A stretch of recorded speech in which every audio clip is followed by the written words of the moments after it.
Hi, my dear and beloved nephew, Ephraim Goldstein. We're so proud and we're so in awe and we're so beyond grateful for all that you're doing and putting your life on hold and going and literally fighting and defending the Jewish people.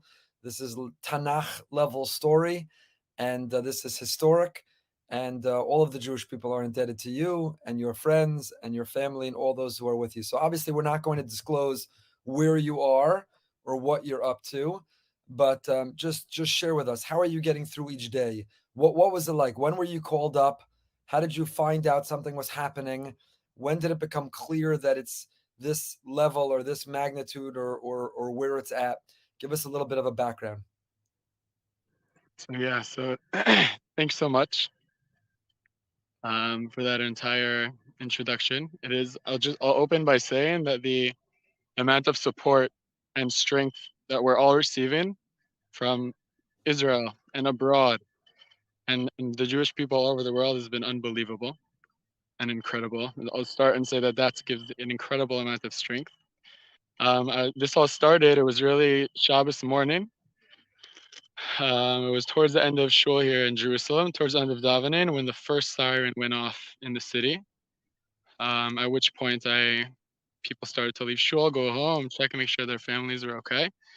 Um, since I was expecting, once it was pretty rare to hear a number of sirens in Jerusalem, so right away I turned on my phone to check with my unit, and it became clear throughout the day that the call up was inevitable. As friends started to get the call as the day progressed, we did as well. And the next day, as many of us did, said goodbye to our families and drove out to where we needed to get to go to work. And here we are. You kind of lose track of time. Hard to believe it's now Wednesday evening. Um, but I guess the time flies, and we're here doing our best to keep everyone safe. Ephraim, give a little background. Sometimes in America or abroad, certainly we know who the soldiers are, those who have relatives and family and who frequent Israel, but a lot of people don't.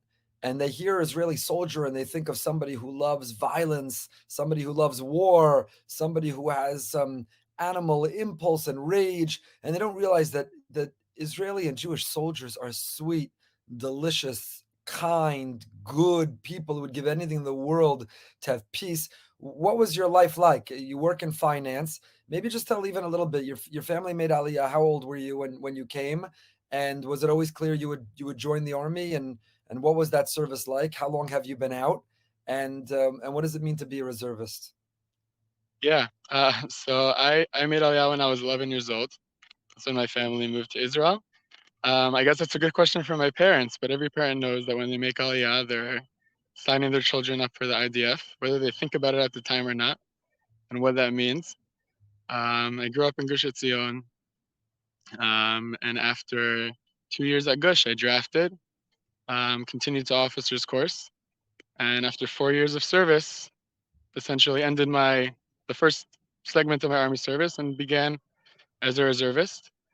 But I think you said it quite well, that soldiers are just regular. Everyone drops what they're doing in their day-to-day life. I think it's an amazing thing when you see everyone who comes together from so many different walks of life here. And I mean, it's crazy to think about what was going on in the country just a week ago.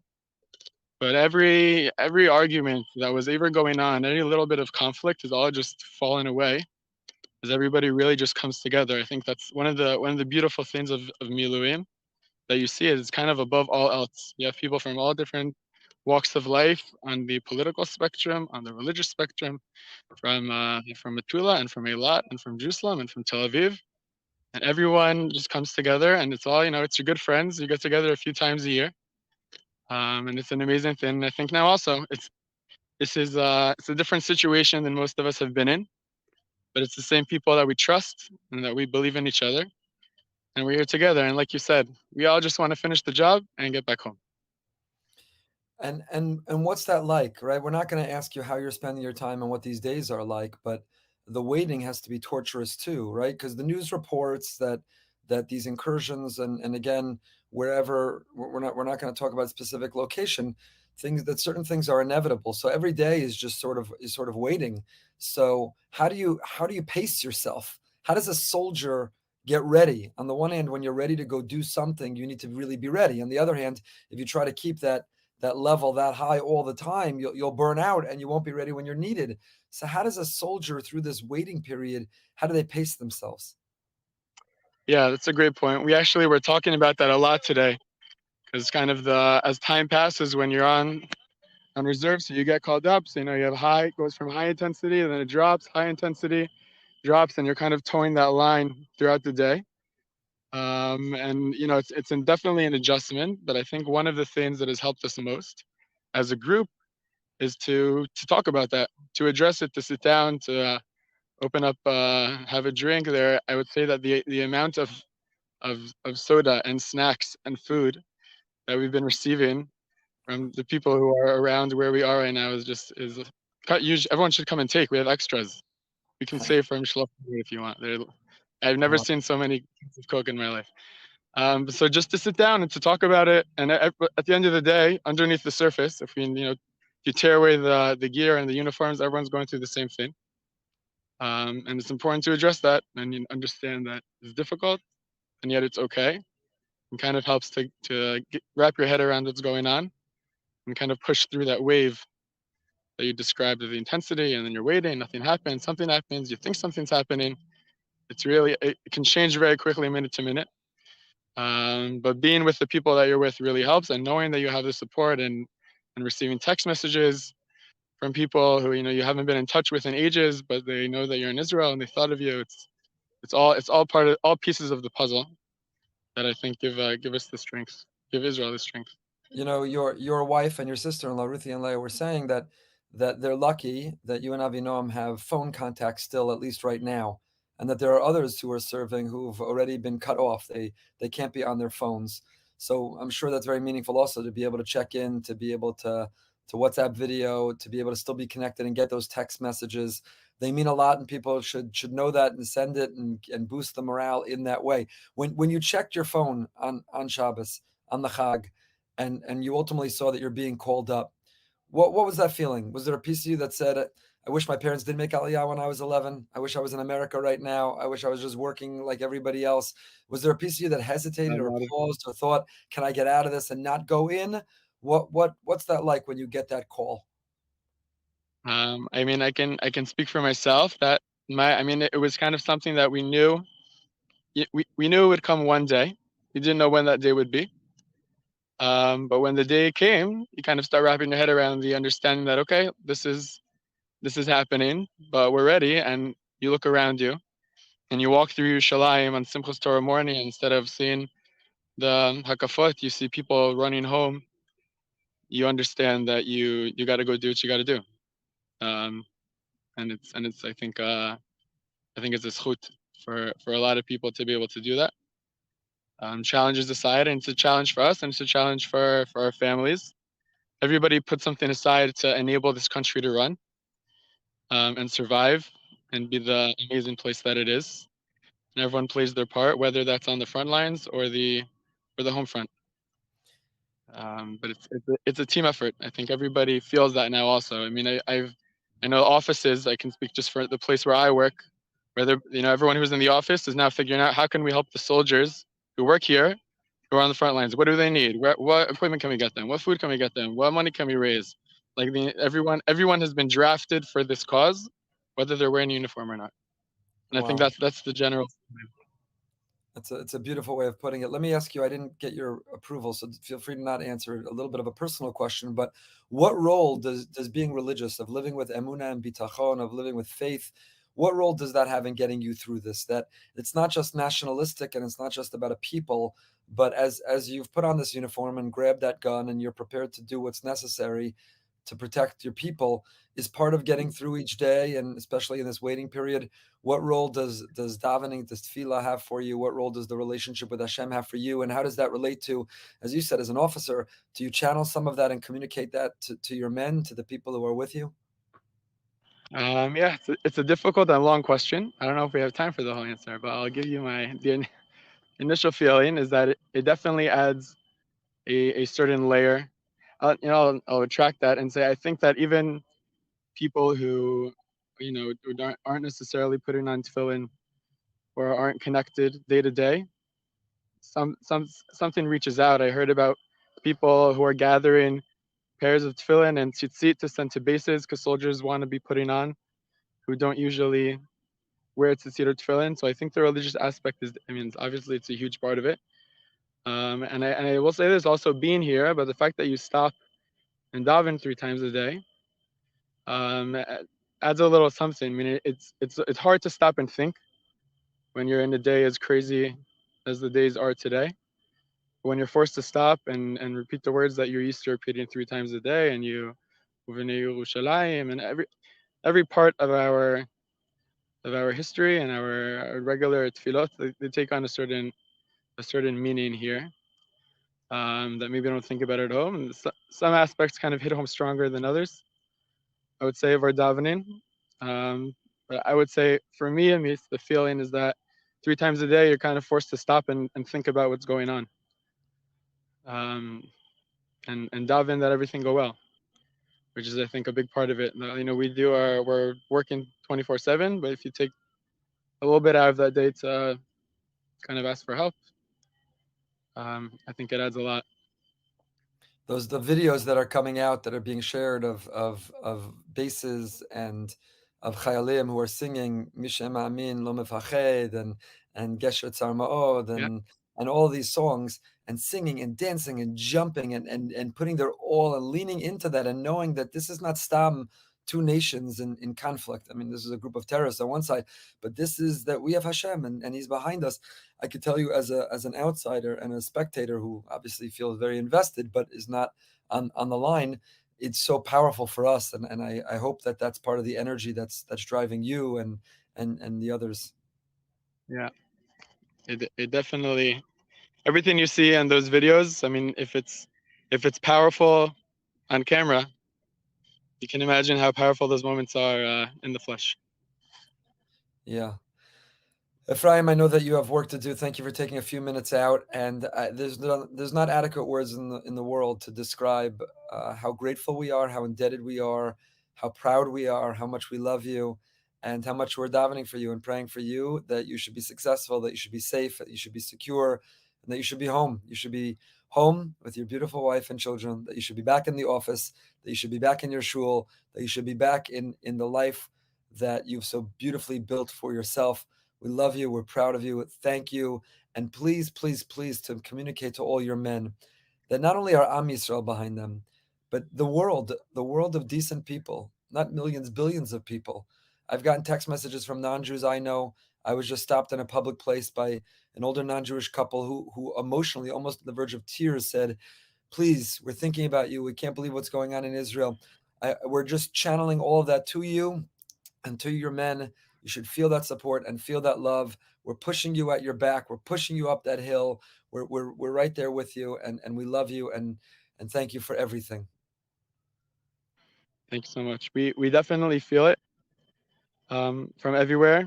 Whenever I do take a few minutes to open up my phone and read the news, I know that I much rather, there. I think there are two sides. It's very, when everything is so live stream, there are a lot of difficulties because you have very quick access to a lot of difficult information. At the same time, you get to see the incredible outreach that is going on and the support and the beautiful stories of people showing up to bases and people sending chayalim home at the airport, just waiting for them to show up with their tzav shmone and putting them on flights. It's really, it speaks it speaks to the power of us and the Jewish people in Israel. And I say the heroes of Israel are everybody who is taking part. It's not just us here, it's all the support coming in from everywhere. So thank you. We love you. Stay safe, and I can't wait to give you a hug in person. Can't wait for that. All right, thank you, Ephraim. Joined by my beloved nephew, whom I love and admire, Avinoam Israel. Avinoam, thank you, thank you, thank you. Words can't describe thank you. Not thank you for being on Behind the Bima. Thank you for serving Klal Yisrael, serving the Jewish people, serving the state of Israel. Thank you for interrupting your life and leaving your wife and beautiful children. Thank you for putting your life on hold to defend and fight for the Jewish people. We won't mention where you are or what you're doing, other than say you are a gibor, you are a hero of the Jewish people, and we love you and admire you and can't thank you enough. So thank you. Wow. Avinoam, talk to me. Tell me this experience when your family came to Israel, when you're growing up in Israel, did you ever think that one day you would be getting a phone call on a Shabbat, on a Chag, that the country would be under attack, that there would be a war, that you'd be called upon to get rid of an enemy, and that you'd have to put a life on hold? You were done with the army. You had graduated. And true, there's Miluim every year. Yeah, Okay, it's Miluim. But did you ever think that you'd be asked to do what you're being asked to do now? for sure. Um, yeah, we all expect it. We all know it's going to come one day. Um, yeah, in a way, you know, I, one wants it to come. In a way, one doesn't want it to come. But absolutely, it's definitely every generation in this country had it, and we have it too. Avinom, what's it like? The thoughts that go through your head. How do you pace yourself as there's been some time between being called up and not knowing what's going to happen next? And how do you sort of regulate what you need to do to get into a place to serve versus it's not yet time, so don't get to that level now? How does a person get through this waiting period and this waiting time? It's not easy. I mean, that is the art of basically being a combat soldier. It's all about not really knowing what's going to come next, having to have the flexibility um, to either wait or suddenly get an order and go ahead. Sometimes it's nerve-wracking, but mostly you just stick to what needs to happen technically. Um, so be it practicing, just hanging around, eating, davening, sleeping, and just go through the motions. That's basically what we do.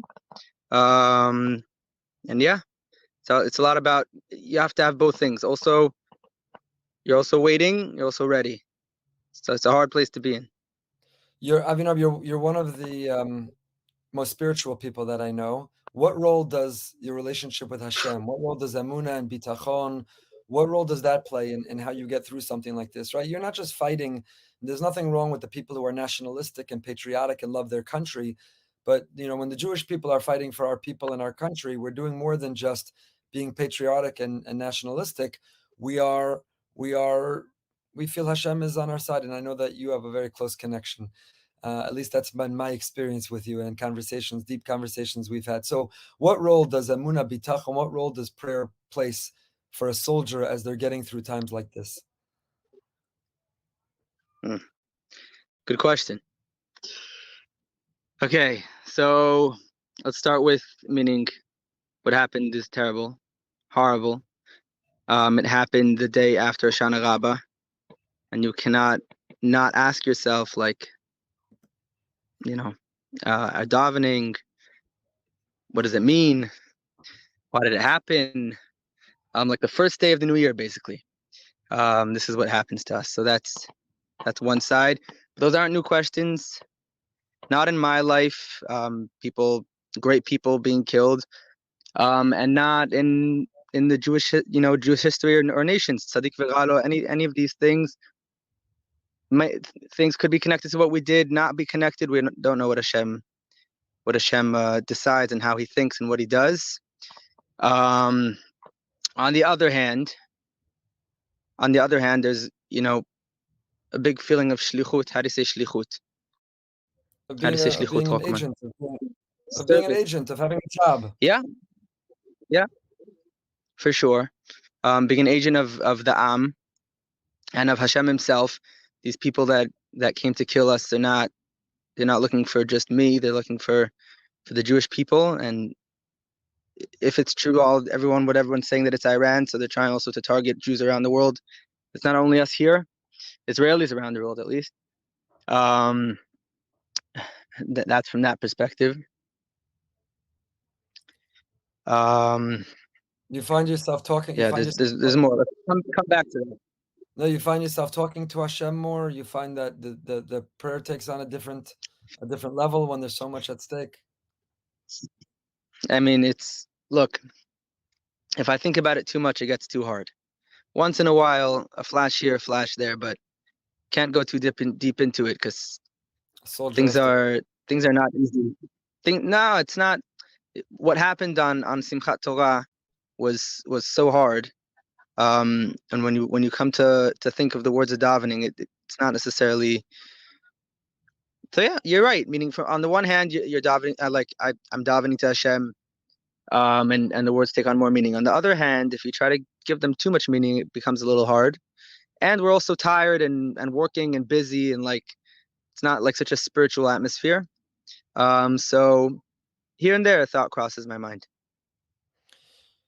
Avinom, we're so grateful for all that you're doing and for your time. If you had to give a message, from abroad, there are things that we can do, and I'm pushing our community and all of us to double down on our tefillot and our prayers, to send messages and letters, obviously to donate and to support and to provide some of the resources that are needed. What would your message be to those in Chutz La'aretz? Your wife is doing her part, and your children are living without you, and you put your education and your work on hold. You're all doing beyond your part. What message would you send to those outside of Israel of what we could be doing to help? Each person should think what they can do to help. As you yourself said, about the SEM girls and yeshiva guys staying here, each person has their role. And we're all together in this. We're all part of one Am. We're all the Jews, and we're all doing this together. And everyone should think, what can you do? What can you do to push us forward and to get us out of this? And go back and go up a level. We don't just want to go back to how we were. We wanna go up a level, whatever that means. I don't know what that means, but whatever we're going through now, it should take us up to the next step. So each person stop, think, what can I do? Amazing. Avinom, we know you're doing the most important work in the world, and we'll let you get back to it. We love you, and we think about you, and we daven for you.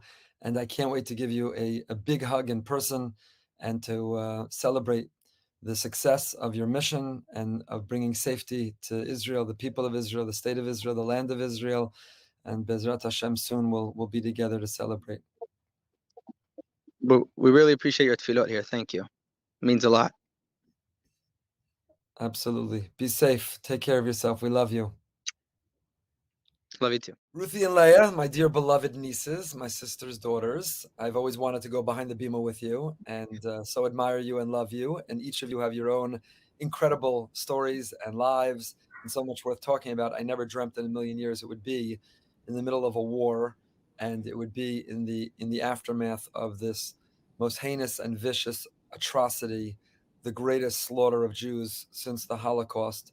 And you are, I've always loved you and always admired you, but now I'm in awe of you, as you are just two examples of so many who have said goodbye to their husbands as they've headed out, even though they already put in their time and completed their service, but are back joining their units, heroes, courageous heroes of Israel. One of them serving up north and one of them serving down south, and poised and ready to do whatever's asked of them to defend your families. So Ruthie and Leah, Ruthie on the left, Leah on the right, I should say, Ruthie Goldstein and Leah Israel. And I'm in awe of you. I love you. We all love you. We all love all of our brothers and sisters in Israel. And thank you for the courage of being willing to speak a little bit about your perspective and what you're going through, not because you're unique. Unfortunately, there are so many, or fortunately, the Jewish people have a rich presence in Israel and so many young married people. So in some ways, it reflects the beauty of the health and strength of the Jewish people. But this is not why I ever dreamt that you would be on Behind the Bima. So thank you for willingness to talk about this. Thank you for having us. Let's start with this. How are you doing? I know that both of you have moved in with your mother, with your parents, with my beloved sister and brother-in-law in Modi'in, where you grew up, because as your husbands have gone out and you both are raising young children, and to not be alone and to have the extra support and help as they are off, you've moved in. First of all, how you doing? How you holding up? It definitely helps to be together. I can't imagine like being alone. Most of my friends also, they either moved in with each other or with their parents, or spending their days like at their neighbors. It's hard. It's hard to be like present with the kids and play with them and like not be distracted all the time. But it seems like it's going to be a while, so we also need to, on the one hand, survive each day and take it day by day, but on the other hand, kind of build some sort of routine and like figure out how we're gonna do this for a while. Yeah, it's really unfathomable. You probably didn't picture that this is where you'd be. You know, somebody said to me, I'm going to come to you in 1 second, Leah, but every Yom Kippur before Ne'ilah, rabbis will trying to pump everybody up and get them ready and have them dig deep to leave it all out on the floor, so to say. And as the gates are closing of Ne'ilah, we'll say things like, "We don't even know what we're davening for. Who knows what could be in the year ahead? It's the end of Yom Kippur. It's Ne'ilah. We put in this whole season. We don't even know what we're davening for. There are things that we don't even know and can't even imagine. And who would think that a week later, a little over a week later, that's where we would be? So you didn't imagine, Leah, that you'd be, sending Avinoam off and moving in with your parents and your sister. What's it like every day? How are you getting by from when you wake up? And when you wake up, assumes that you fell asleep. Are you sleeping? Do you sleep next to your phone? Are you checking it constantly and waiting to hear from your husbands or for an update on news or any change? Leah, what's it like? Sleeping is hard. Just cut that out. Ignore the phone. It's all right. Sleeping is hard. Falling asleep is hard. Staying asleep is hard.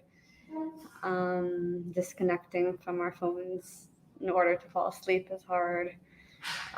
Waking up in the morning and remembering that this is all really happening is hard. We're sticking together. The ups and downs. One of us is having a hard time. The other one takes a step up forward. We feel a lot of help and support and love, and we know that everyone else is basically, we're all in the same boat together. When we do go out, which isn't so often, but you basically only see mothers and children. What else could we say?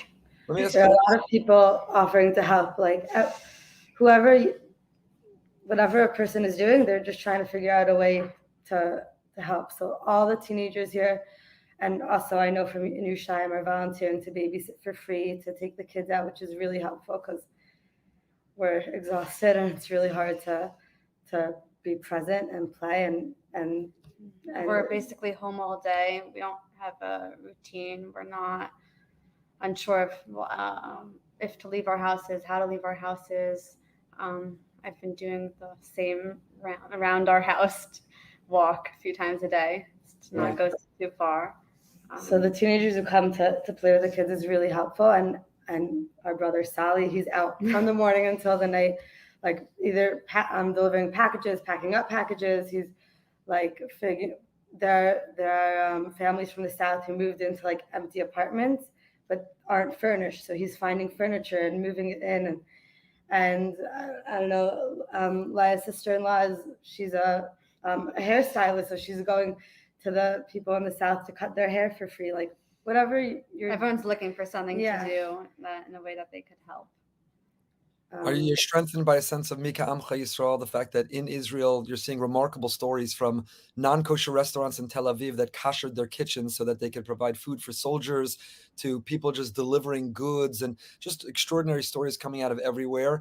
And I could tell you, here in Chutz La'aretz and outside of Israel, the love and the eagerness and the urgency and the itch that everyone has. I just want to do something and donate and collect and serve. I'm getting texts constantly about like, let's go. And I also want to book a ticket and want to go. We can't come until we know there's something for us to do and we can contribute meaningfully.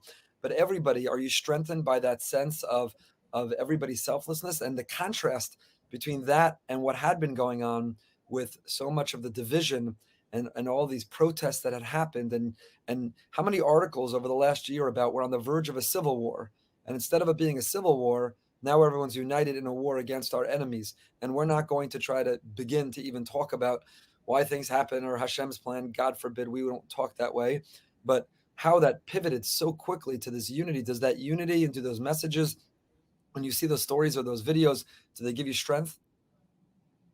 Definitely. And all the messages that we're getting, like from people in America, from our friends, and like everyone's checking in with each other. And that's a really good feeling. Like we're not alone. We're all in the same boat. Everyone's thinking of each other, like no matter what situation you're in. So there are other people in different difficult situations, and everyone's checking up on each other.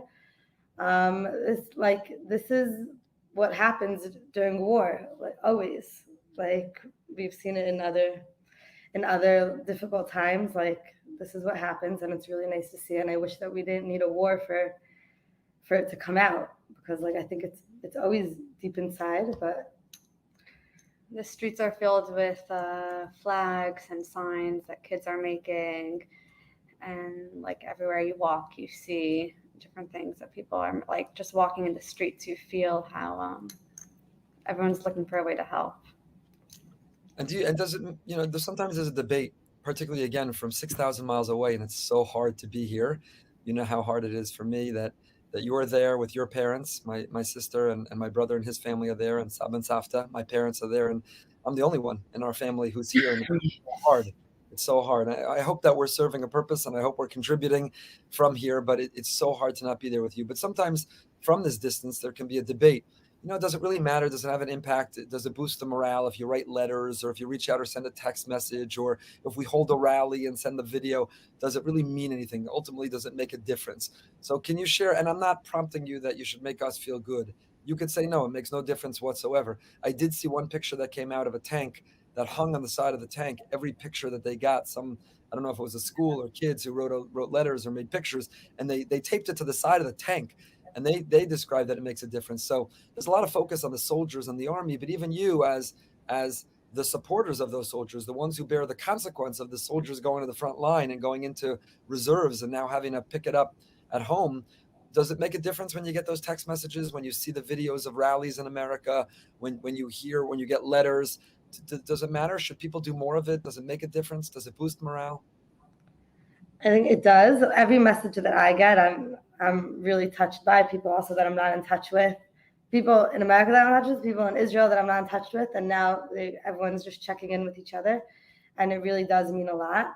I know that it also means a lot to the soldiers to get, other than like our husbands who are saying that they're overloaded with people coming and bringing them snacks and food and equipment and everything they need, which like to them means a lot. But also, like you see, there's videos of chayalim like on a bus, and their mefaked is reading them letters from like little kids, and it does make an impact.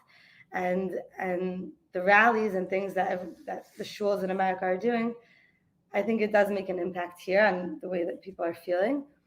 Not alone. There's always also like a feeling that maybe at the beginning everyone was horrified, but like this is gonna go on for a while, and as it goes on, people are gonna like go back to their normal lives, and like I don't know, we're gonna be the only ones who are still like dealing with the day to day. So I think it does matter to know that people outside Israel are still thinking about it, even though the shock of the beginning kind of passed.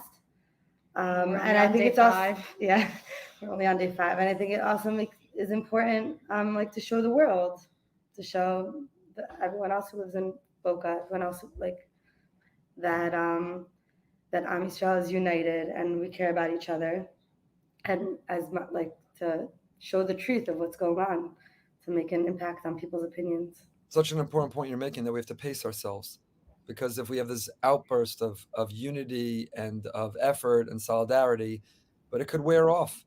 And of course, we never wanted, when the Ukraine war began, everybody wanted to do things, and we raised money and all this happened. The Ukraine war is still raging, and it's like yesterday's news. Israel's war can never become yesterday's news, because you're living those consequences every day. Leah, does it ever enter your mind, like, why didn't my parents have to make Aliyah? We could have been living comfortably under palm trees in Florida.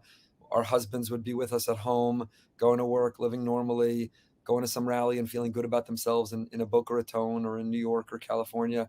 Does it ever enter your mind, like, why are we here? Why do we have to suffer this? Or are you proud to be there? What's it like in terms of when you think about the fact that neither of you were born in Israel, and your parents brought you to Israel, and you grew up in Israel, and both of you served Shirut Leumi, and we're so proud of that, and married Chayalim. but do you ever have regrets or resentment of the fact that your family brought you there? Definitely no resentment, no regrets. I could say there are moments where I say I wish I was just living in Florida or wherever it is around the world and not having to go through this and not having to think about this and not having to be separated from my husband and him being there, not feeling all the pain so close. But I don't think, obviously, that's not actually what I would want, and we wouldn't trade this for anything. It's the best thing they ever did for us. It's the best thing they ever did for us. And this is part of the package.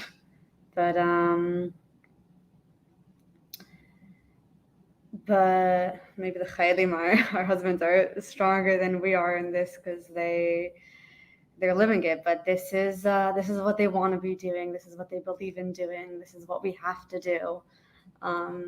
It's not stam. It's not, and like it's not a question. And someone's gonna have to do it. And they're happy to do it, and they're proud to do it, and like exactly the opposite. Yeah, Ruthie, what do you think? No, I was gonna say part of the reason why it's the best thing that our parents ever did for us was bring us to Israel when we were young, is because I really think that everyone's gonna end up here. Like that's so we got the easy way. Yeah, we were put here. Yeah. And we grew up here. It's much easier than making Aliyah. Like at our age, we have friends who made Aliyah now, and I don't know if I'd be able to do it. Like and leave my parents and leave everything I know. We have friends who are here alone without their families. They don't have parents to stay with. Their parents are far away. And their husbands are still away. Yeah, So they like move in together. Yeah. There. Wow. Is there anyone who gives guidance to you, right? To the wives of the Chayalim, let's say, right? Are there trauma specialists, psychologists? Are there messages? Is there someone, right, that says, whenever you're looking at your phone or checking the news or worrying, did I lose you? No, we're here. Right? I know, and it's just, right, I'm a concentric circle away, meaning I have you and I love you and your husbands and you have your brother's also serving in the army. You have a first cousin. Most of the people we know, like right. all our friend husbands, all our childhood friends, So I know for me, like also not sleeping, waking up, checking the phone, updating the news, obsessing. Everyone around me says like I'm so unproductive. I can't get anything done. I can't focus on anything. Between seeing an image that makes you cry and jarring you towards thinking about what could be and being gripped by anxiety. And even if you have all the emunah in the world, which we do, Baruch Hashem, we have the Torah that grounds us and centers us and anchors us and supports us.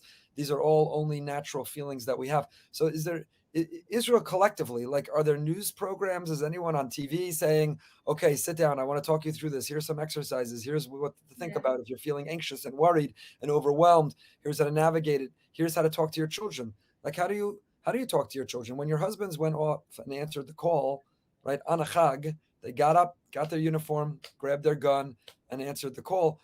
You didn't yet know, the world didn't yet know what had happened, how bad it was, how long this might take. So we're not going to get into when you said goodbye, what that was like, but it probably wasn't assuming that this would be long-term or what it really could be or mean. So how do you talk to your children? How do you navigate it?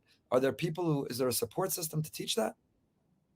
There's a lot of material going around on how to speak to children, and like for every age, something else is appropriate, different videos, like stories, different ways to teach children to calm down. Also, in terms of going into the bomb shelters, we were in Yerushalayim on Chag, and we had a whole bunch of sirens, and it took us totally by surprise.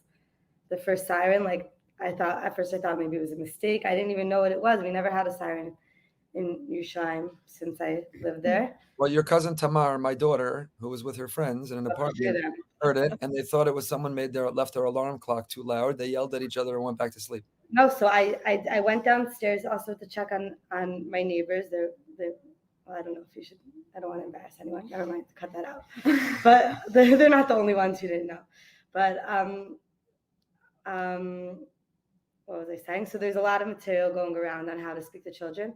I'm also a social worker, so I work with children, elementary school age children. I've been in touch with them from far also now, and that's like we had meetings like for work on refreshers, how to deal with trauma, how to explain to children, and also our own children. Like we're thinking about it all the time. Our husbands, they go to Miluim somewhat regularly, once a year, right? A couple times a year, sometimes for just 2 days, sometimes for a month at a time. We've both had it pretty recently, so our kids, they know what it means when they put on their madim. We tell them Abba's going to be a chayal. It's not still young, so we say he'll come back soon. He'll come back in a few days. So they sort of know what that means. Also now they know Abba went to be a chayal. They know their uncles all went to be chayalim. Our friends went to be chayalim. And for very young children, that's enough. But Eden is 4; she's so perceptive, so she knows that it's not like regular miluim. First of all of Chag, Ephraim didn't leave over Chag, but he was on his phone all Chag. And our friends around us that we were hanging out with and eating lunch with, they left. And she said to me, I know that not only Abba's in Miluim, everyone's in Miluim, and it's because of the sirens. So, like, she definitely senses that there's something bigger going on, and we're not going to Gan, and we're here. And even though we really try, and it's really, really important, and this is what I tell the parents that I work with also, that it's really important not to talk about things around your children and assume they're not listening. They do listen, they understand more than we think. And we really try not to talk about things around their children, but we're with them all day. And there are things on our mind. And they do hear things at the end of the day, and they may not understand it, but I think it does affect them. It definitely does. I just finished putting them to sleep like a few minutes before we started talking because, like, it affects them, even though we try to break a routine. They're young. When the children who are older, it's much, much harder. Yeah. Well, let me ask you this, Ruthie. You're a social worker. Leah, you're a lawyer. What happens? Not a social worker. What happens with work? What happens with work right now? The whole country's shut down. There's no productivity. You're not both working. And what happens to Ephraim and Avinoam? Avinoam is becoming a physical therapist, and Ephraim's in business. What happens with an income and a livelihood and work that needs to get done, both for them, they're out serving as chayalim, and for the two of you who are full-time single moms for right now? The country was basically like forced to shut down. It kind of seems like there's no even question about it. There's no other option because, I mean, where I work, no one's there. Everyone went to Miluim, or if they're not Miluim, then their spouses are in Miluim and their kids are home. So they're doing just what needs to be done. If you are like the stores, half the stores are closed, half the stores are open. Everything kind of has been put on pause just because there's no other option. Or maybe if you're on a salary, maybe if you're on a salary, maybe you still get paid.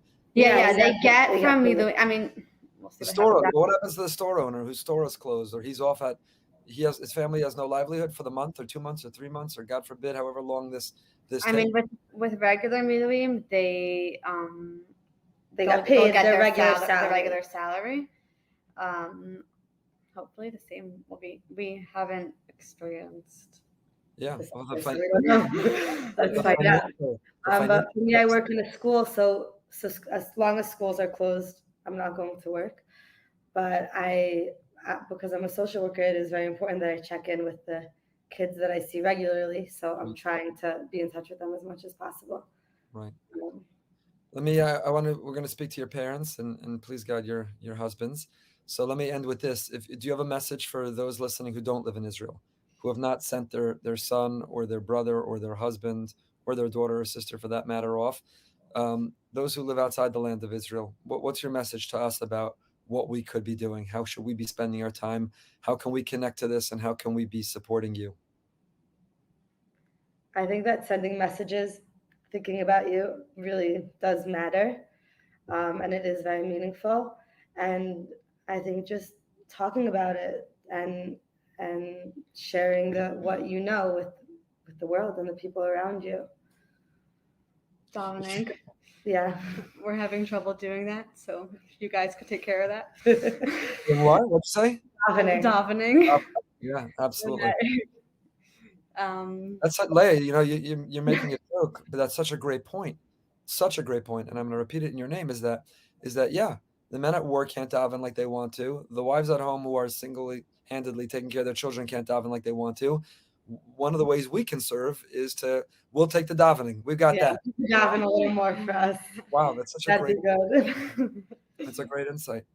Really and the supplies and everything that's being sent, and all the amazing stories of the guy who paid for all the chaylim to come back, and all of that it's meaningful to us who we hear about it, and I'm sure it really makes a difference to the people who are experiencing it.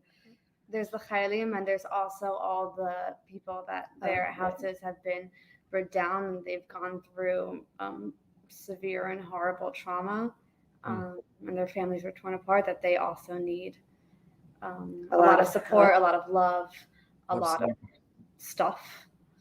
Yeah, supplies. They don't have anything. And that will go on way after this is over too. Because they don't have homes to go back to, many of them. And also, like, rebuilding everything is going to be a big project. Well, I give you our word, from me, from your cousins, your family here, from our community, and I know I speak for Klal Yisrael, that we're not going anywhere. We're not going anywhere. And even when this ends and there's still an economy that has to be replenished and supported, and people that will need enormous support and therapy and post-trauma, we're not going anywhere. We're absolutely not going anywhere. We love you. We love you from the bottom of our hearts. So proud of you, your husbands, and your families. And please God, we can't wait to see you in person, and for good reasons and good causes, healthy and safe and secure and well. And thank you for all you're doing for Klal Yisrael. Thank you. Okay, my beloved sister and brother-in-law, my brother, Daniela and Joseph, thank you so much for doing this. You know, I always dreamt one day we'd do Behind the Bima episode, like behind Ephraim Goldberg's life and my siblings and my parents, and we could talk all about my childhood. And I don't know that anyone would want to listen to that in the world, but I would be entertained by it. Never did I dream that we'd be having this conversation, because you have a son and two sons-in-law in the army, and you've taken your daughters and your grandchildren into your home. And your son, who is not yet in the army, is running around, pitching in and helping out and taking down sukkahs and doing whatever is necessary. And never did I think that this would be the reason that we're speaking, but I appreciate your coming on to talk about this. I know it's not easy. You're not alone. It's a country of heroes like you. And the name under your screen that says Hero of Israel is accurate. I know you feel it's not. But the truth is, from the day that you told our family you were making Aliyah, and that you were going to raise your family in the homeland of the Jewish people and forge the destiny, and with it know that your children would go into the army and would protect this land and would have to take these risks. You were heroes from the day that you announced that Aliyah. You made Aliyah. You made Aliyah before it was popular, before it was easy. As easy as it is, I shouldn't say it's easy. Before it was... Before Nefesh B'Nefesh. You were early on in Modi'in. I wish we all invested when you went, knowing what would happen there. But it's accurate to say you're heroes of Israel. So thank you for being on. Thanks, Zach. So tell me how your life has radically changed over these last 5 days, from what your Shabbos and Yontif were like, and how that changed when you started to hear what was happening, and what it meant when you realized that your current son was in the army, your sons-in-law who thought they were done with the army, but are now back in, put their lives on hold. What has this experience and transition been like? So we had a very, very strange, bizarre Shabbos Simchas Torah. Our son who's in the army was actually home, and that was really, really nice.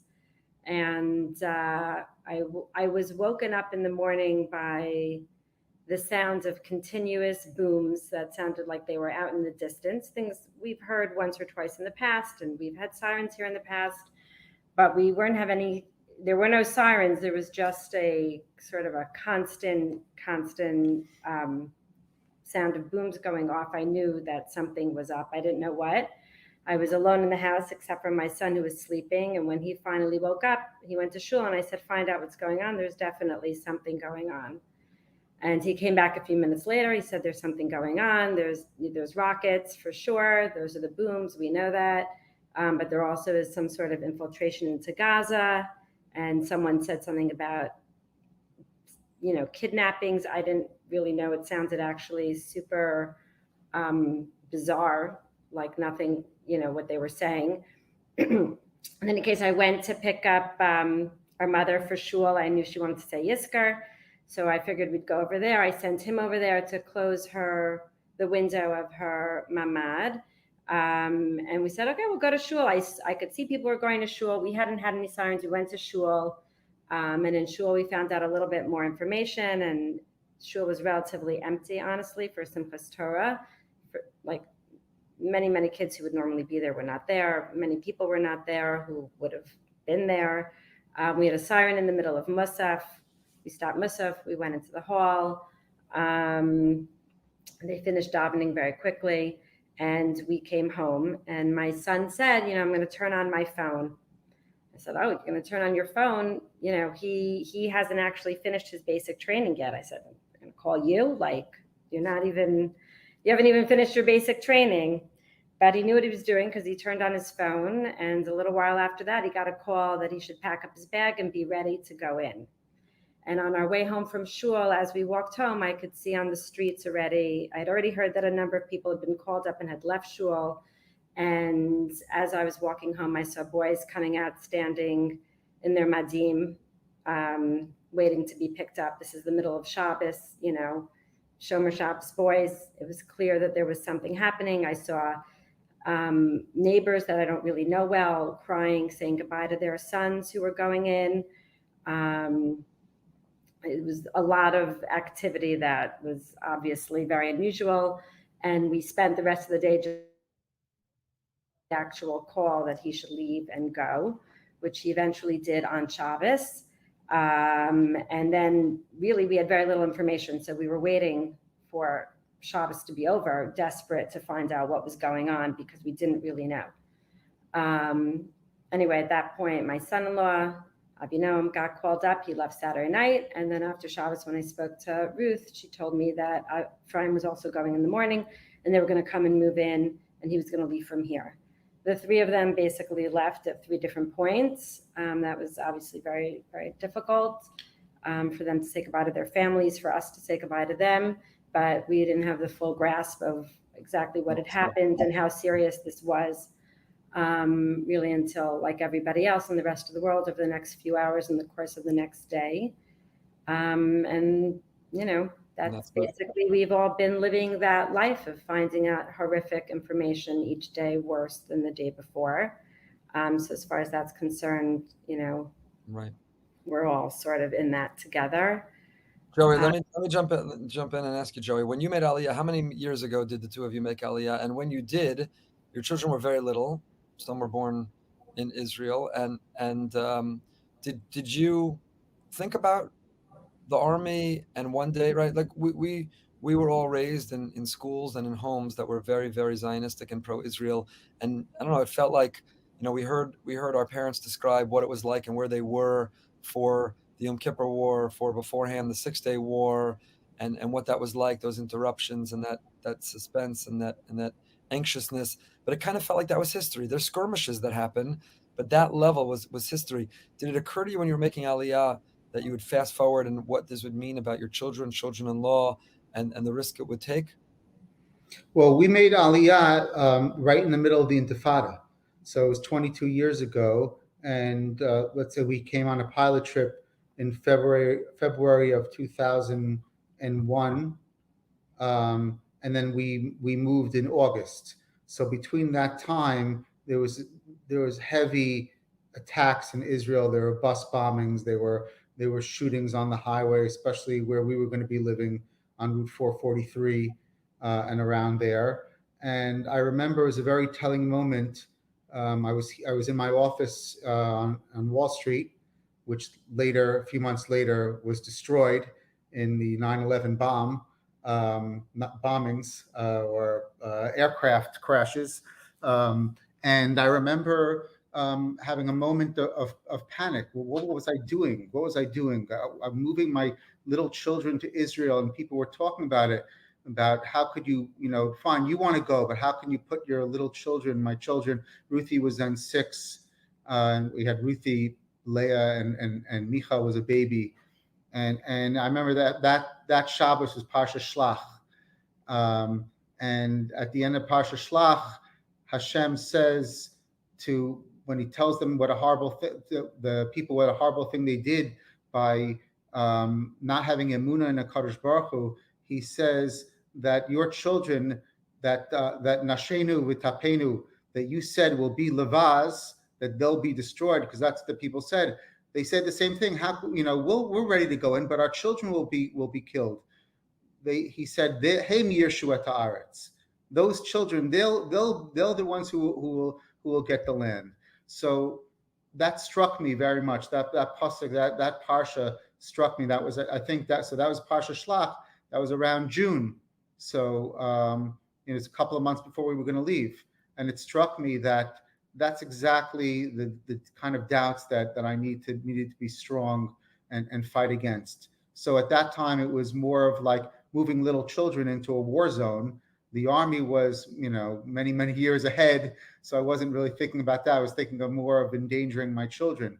When he finally got here and it was dangerous, the one thing that you notice very much is the absolute freedom and safety that your children feel in the neighborhood, in their, when you're driving on the highway, the parents are nervous about that. But the children, when we got here, just felt very free. They could go wherever they wanted. They could play with their friends down the block. And there was a sense of even more freedom and safety than you have in the United States. So how do you pace yourselves? You've taken your daughters and your grandchildren into your home. On the one hand, you're watching and following the news closely. On the other hand, you don't want to make them more nervous, your daughters whose husbands are out answering the call. So how do you pace yourself in terms of expressing your own concerns, nervousness, following the news, knowing that we don't know what is yet to come and when it will happen and what will happen and so on. And how do you both identify with and support your children and grandchildren, but on the other hand, allow them to live as close to normal lives as possible within your home? So I think my daughters are working extremely, extremely hard to be brave and strong for their kids. And they're doing an amazing job at it. And they're really focused on that and making that their top priority. And I'm very focused on being strong for them so that they can be strong for their kids. And I think we've gotten into a sort of a routine of where we each we each need our time with our phone to catch up on the news and to feel like we know what's going on. But we don't really want to do that in front of the kids. And we try very hard not to talk about anything and not to really discuss anything with them around. No news. We don't have the TV on. Right. No news on while the kids are awake. Right. And really just putting on a very brave front. But I have to say, the first couple of days, I think, like everyone, the absolute shock and horror were just unbearable, and it was very hard for anybody to function. And there was a tremendous amount of fear and anxiety in the air, and it was sort of like paralyzing. But since then, I really have tried very, very much to focus, because I really truly believe this, that, we are now on the offensive. And what I've told my son who's in the Army and my sons-in-laws is that their job is to go get the bad guys. And I know they're going to do it. And I believe in them, and I believe in the Army, and I believe Hashem is with them. And I tell them that the entire Jewish people is behind them and the entire world is behind them. So I do not, I really try not to give off any feelings of fear or horror. We had those feelings. I mean, that was the beginning part of this, but the tables have turned now, and we're going after them. And that's what they're doing. And I just could not be more proud of them and more proud of all the women that are behind. I mean, I see in my neighborhood, as the girls described, my neighborhood is full of young girls with their small children, with their mothers, Basically, everyone's moved in together, and we're all pulling it together. And all of the youth and the teens who are just unbelievable and incredible of what they're doing, spending all day, every day, going where it's needed. And we are in a position of real strength and motivation.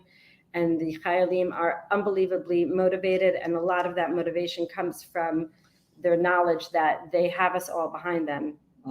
Like you said yourself, the Jewish people, the billions of people around the world. So we're in a good place. And what's your message? What's both your message to those listening who don't live in Israel? What should they be doing? How should they be connecting to this? What can they be doing to help you, to help your children? What could we do? I'll just tell you an anecdote.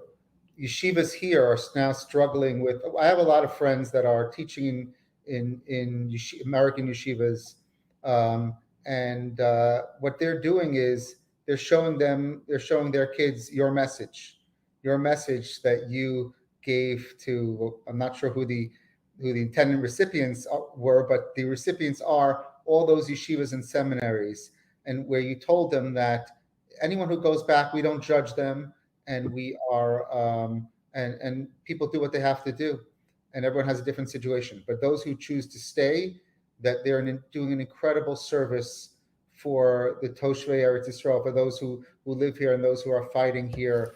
It means so much to us that that you're sharing in our what's the ultimate, when you talk about the ultimate chesed, an act of achdus, is what we call nosea ba'ol chavero.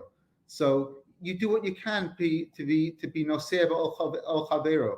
We have an ol now. We're holding, some have it more than others. They're the soldiers. They're the families. There are the communities, and the people from Chutz La'aretz that are choosing to stay, or parents that are encouraging their children to stay. They're being nosei ba'ol chavero, and our lightening the burden a little bit. We're lightening the load. We're trying. It means so much to us. And my in-laws, your parents, just said they're staying, and they canceled their return flight to go back to Boca.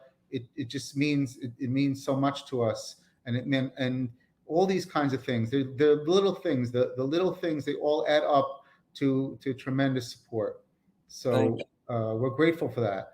And the same way, we always say that people, if you don't live here, you visit here. It's not all or nothing. You visit, you support, you come here for Yom Tovim, you send your kids here. Everyone does whatever they can do, and every little bit helps. Well, we're going to keep doing it. As I told your daughters, we're right behind you. We're with you. We love you. We're proud of you. We're connected to you. You're all we think about all day. And as much as you have to disconnect from the news because you're living it in real time, is as connected as we are and struggling to get anything done or be productive at all, because all we do is check and check again and stop to say Tehillim and then check and then text somebody and then see if there's a rally. And not that we're contributing anything. You're living it in real time, and you're at ground zero of this whole thing, just so that you know how much we feel connected, how much we love you. And I can't wait to be there visiting in your home and hugging all your children and be together and celebrating the safe return of Israel to the life that it deserves, honoring the heroes who restored that peace and who got rid of the evil that could perform such an atrocity and restored Israel to what it deserves. So thank you. Thank you for being you. Thank you on behalf of our family for leading the way and making Aliyah before Judah, and paving the way for when one day I will be there, and being mom and dad. Thank you for being there. Thank you for raising a family of Giborim who are at the front lines of doing what needs to be done. And we love you from the bottom of our hearts. Thank you, Thanks. We know that you. Thanks for your support. It's not just that. I think everyone who knows you knows that this is where your heart is, and it's real. And I mean, I know that because I know you, but that is something that everybody knows. And I think whether people are here or not here, they're inspired by it. And you have a very, very big impact. And when you talk about things and you really push the things you believe in, and you don't step down, and you don't get scared off. It shows your Try. true Small, strength. nothing. And I'm just following what my big sister taught me. That's all. I'm following. look, I mean, it's all about the Chayalim, honestly. Chayalim, all of the rescue workers, Zaka, Yeah. Hatzalah, Madza, people really who have seen things that, they'll have their own trauma that they'll have to deal with. They're really all on the front lines. We're trying to, stay strong behind the scenes. Amazing. And Amazing. We love you. We love you. I can't wait to see you. Dr. Danny Agian, a familiar face, but an unfamiliar distance or location, because Danny is a beloved member of Boker Ton. So we were here for Sukkot, and on Shmini Atzeret, Simchat Torah, on Shabbat morning, we were staying in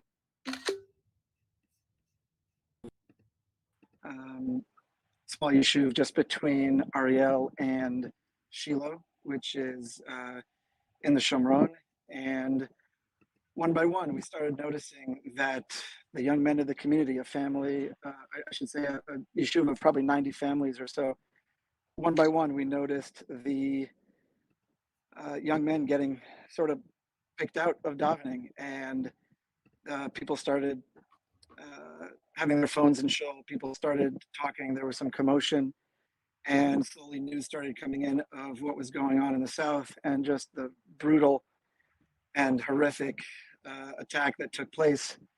And the young men in the community just started leaving, and we slowly went from what was a joyous and very simcha-filled davening with dancing to a much more somber and just a more depressing, obviously, kind of late morning and afternoon.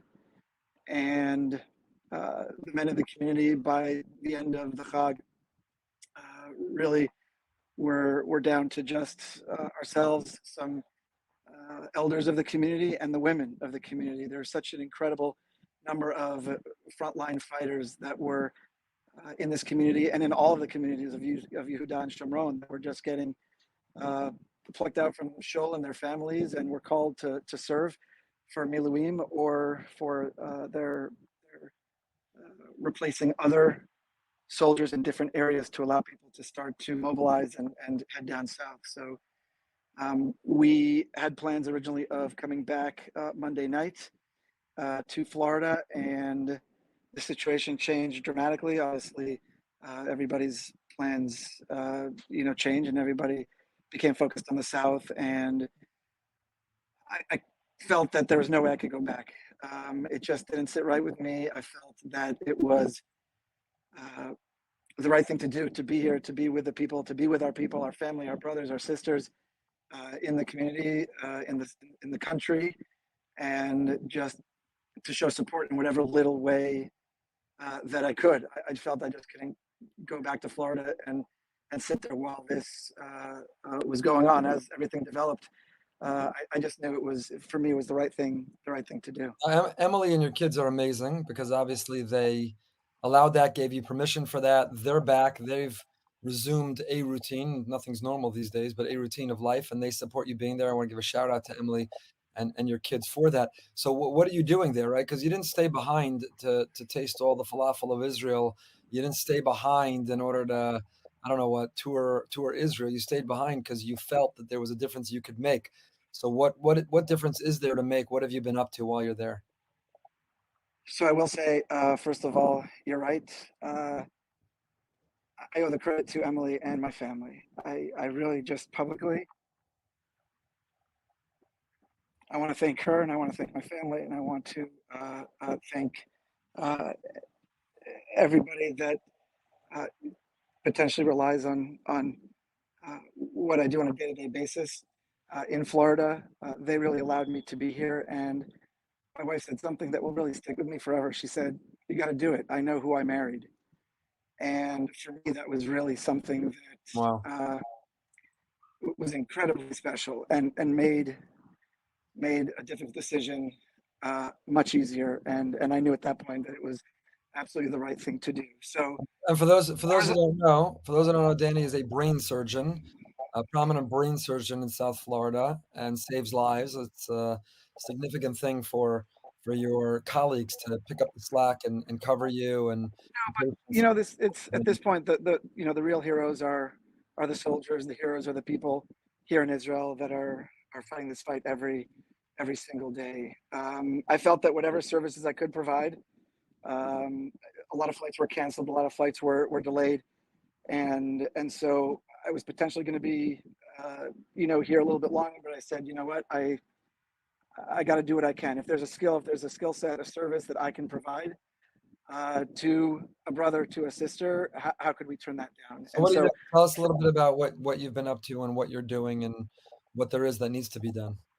yeah, so the first thing I did was I turned to the hospitals. I actually turned to some of the neurosurgery hospitals here within the country. There was a lot of chaos at the beginning, a lot of information, a lot of misinformation. No one really knew what was accurate. And I think that was true on many different levels.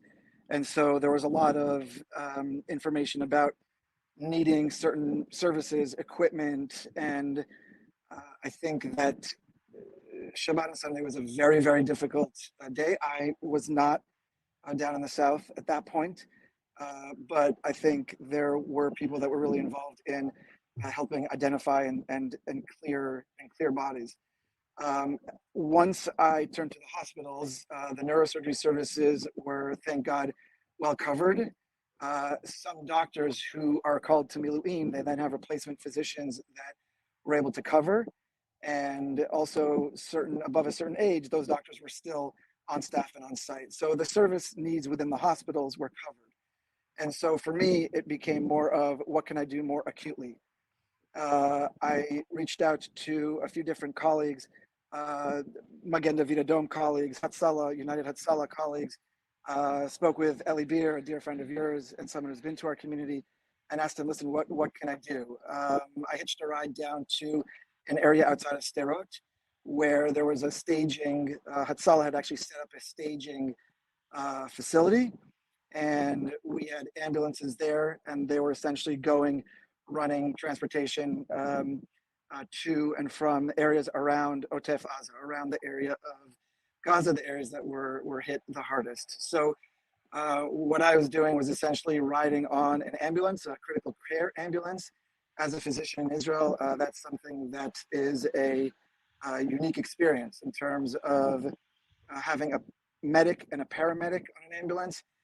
There is the rare opportunity to have a physician on an ambulance. And for me, that was sort of where I felt I could be the most useful. It's everything from routine medical calls that are going on every day, chest pain, shortness of breath, to even going to the police station in Sderot for an injured soldier, an injured police officer that was in the area of Sderot where Hamas terrorists had taken over that building. And unfortunately, there were still live grenades, live RPG missiles that they were working on clearing because the terrorists had left that in the building. There were about 20 terrorists in that building, they told us. And unfortunately, even seeing some of those bodies still on the floor in front of the police station was something that I personally will never forget.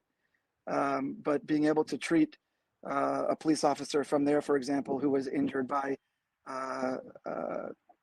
doing his duties there, clearing some material, transporting him to the hospital, providing whatever attention and care we could in the field, and then bringing them to a local hospital. One thing that really stuck out as well in my mind was this soldier is awake and he's conscious and he's talking to us on the ambulance, and he gets a call from one of his comrades, one of his colleagues who's actually in the field, and he said, Achi, al tidag, ani chozer. He said, my brother, don't worry, I'm coming back. Wow. And that was something that was just so incredibly powerful as a passenger. Again, these medics, they do this day in, day out. They do this better than I do this. As a physician, we're not really the first responders, but the pre-hospital care is done better by them. And I was just observing this essentially. And the grit, the resilience that every single one of these soldiers has is, I'm going to get back out there. I'm going to fight. I'm part of something bigger than myself. This is my mission. There's no question. I'm coming back. Whatever happens to me, I'm going to get back out there and I'm going to fight. You know, Danny, that's really that quote, that statement, what you overheard, is sort of really summarizes this whole situation, right? Because Klal Yisrael took a serious injury. The Jewish people, the Israeli people, took a serious hit and a serious injury, and everyone's out there calculating the math. You know, proportional to America in 9/11. This is 10 9/11s in one day, maybe more. And but that notion that I'm coming back, right? My brother took a hit. I'm going to get better, and I'm coming back, and I'm coming back stronger is really the sentiment of what this is all about. So, Dr. Agian, Absolutely. today is your birthday. Mark Twain famously said, two most important days in a person's life are the day they were born and the day they figure out why. So this is your birthday, and this is your why on the same day of being in Israel and answering the call and staying back and giving what you can and lending your expertise. You are representing us, many of us who wish we could go there right now and volunteer do. You're representing us, and thank you for that. Stay safe. Keep doing your incredible work, and we love Thank you. And whatever anybody can do, there's a tremendous sense of loss, and there's a tremendous sense, understandably, of people wanting to do something and be here. And again, action. Action is key. I think that's really what differentiates Am Israel from the rest of the world. Believing in our mission, believing in something bigger than us, and standing up for that mission. A dear friend told me that there's very few times in our lives where we have the opportunity to show our children what we believe in, what we are made of, and something that we are a part of. And so, even if it's just getting on a plane and coming over, just physically being here, the people in the shuk, the people in the schools, the people in the streets, anybody just seeing presence of people means so much to them. Obviously, people that have financial means, there's a lot of donation links that are going around, but I think for me, it's we can't sit back. We really can't sit back, and so I think we really need to we're all be resilient and stay we're all strong. reservists. We're all being called up. We're all being called on, and from different places and in different ways and making different contributions. But we're proud of you. We're grateful to you, and Hashem should just keep you safe and secure. Continue to do your great work, and I hope to see you there with a big hug. And if not, we'll be back in Boca. And I don't want to say happy birthday, but I'll say it should be a healthy and a safe and a productive and a mission-driven birthday, and a day that you celebrate you're coming into this world and you're answering the question of why. So stay safe, and looking forward to celebrating many more birthdays in happier circumstances. Thank you, Rabbi. See you back.